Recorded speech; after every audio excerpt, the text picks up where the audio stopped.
So we're looking at questions 1 through to 12. So in question 1, you can see that it's talking about the transfer of thermal energy through space from the sun to the earth. There are 3 main ways that heat can travel: conduction, convection and radiation. There are no particles in space, so in this case it's radiation or infrared radiation. Question 2 asks what surfaces are best for absorbing infrared radiation. A matte black is the best absorber of infrared radiation. It's also, remember, the best emitter. And white shiny surfaces are poor absorbers and poor emitters. In question 3, the heat energy is transferred through the base of a saucepan by conduction because it's a solid.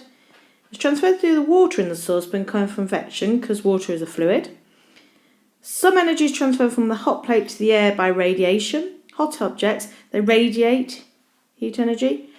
And the handle of the saucepan is made from wood because it's a good insulator. In question 4, we're asked to use the kinetic theory to explain the difference between a solid and a liquid. Your revision guide covers the kinetic theory well. It talks about how the forces and energy change in a solid, liquid and gas. So just make sure in this question you're talking about forces and energy. So in a solid, there are strong forces between the particles and they don't have much energy, whereas in a liquid, the forces are much weaker. And the particles have got a lot more energy, so that's why they can move over one another. Question 5, what affects the rate that objects transfer energy by heating? They're the same 4 things that would actually make it cool down more quickly. So things that affect the rate of heating affect the rate of cooling. So it's the surface area.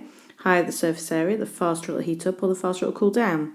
The type of material it's made of, the type of material it's in contact with, and the temperature difference. So if you put me into a really cool room, I would cool down much faster. Or if you put me in a very hot room, I'd heat up much faster. So the temperature difference between the object and its surroundings. Question 6 asks what's meant by the term cost effective. Simply, cost effectiveness is really about how good value for money something is. So you might need to take into account the price that you pay for it, the running costs, and even things like how long it lasts. In question 7, it's asking why liquids cool down as they evaporate. So when particles evaporate from a liquid, it's the particles that have the highest energy that leave. So they take that high energy with them. So that means that the average energy of the particles that are left, or what we call the temperature, falls because average energy is temperature. So if those higher energy particles are leaving, the average energy of what's left is falling.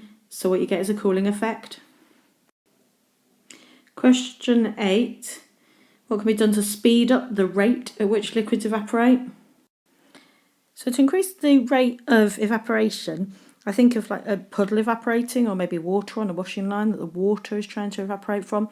So you increase the surface area, spread it out, increase the temperature, or wind, a draft over it will increase the rate that the water evaporates. Question 9 asks why fridges are almost universally white.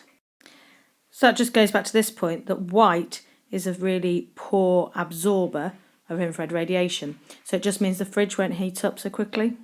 It might be worth it, if it's worth 2 marks, this sort of question, pointing out that white is a good reflector of infrared radiation.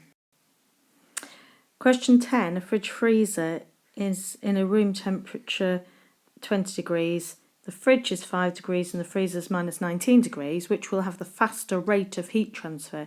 This is all about that temperature difference. So the temperature difference between the room and the fridge isn't as great as the temperature difference between the room and the freezer. So that means that the freezer is going to have the fastest heat transfer. Question 11 asks what specific heat capacity means. It's a measure of how much energy you need to put in to 1 kilogram of something to raise its temperature by 1 degree C. So it really tells us how much energy it can store. Something that has a high specific heat capacity, you need to put in a lot of energy to get its temperature up by 1 degree C. So it'll have stored a lot of energy and only had a very small temperature rise. So it's the amount of energy you need to put in to raise 1 kilogram of a substance through 1 degree C.